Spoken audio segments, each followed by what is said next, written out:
Keikoy Family. Here, 741 W. Keikoy. Naaalala ko kasama ko kang Keikoy, mga panahon kasama ko si Jepoy. Nakatambay sa court at nagbabasketball.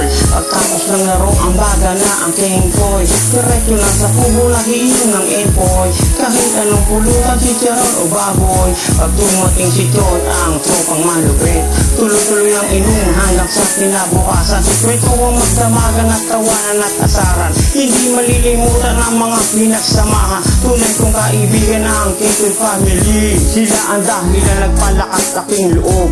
Yung mga di ko kaya natutunan kong gawin. Sumulat at bumasa, diyan ako di magaling. Sa tulong ni Albert at Jepoy at si Paring Guntang, tuluyan nag-abroad kasama ko ang mga tropa. Tambayan namin kubo ngayon ay walang-wala na. Bihira na makita at wala sa eskinita. May kanya-kanya na kasi silang pamilya.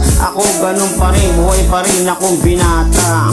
Hanggang sa pagtanda ang aking kababata. Ilang taon man ang lumipas ay hindi mawawala. Samahan ng Keikoy ay may kontak ng isa't isa.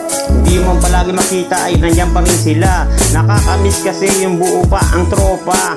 Kahit sa magpunta kami ay sama-sama. Si Utoy, si Noynoy, si Jepoy, si Aling, si Ryan, si Ede, si Tungkoy, si Robert, si Albert, si Amar, si Eva, si Sem, si Artie, si Guntang, si Joy, si Bilog, si Amor, si Edgar at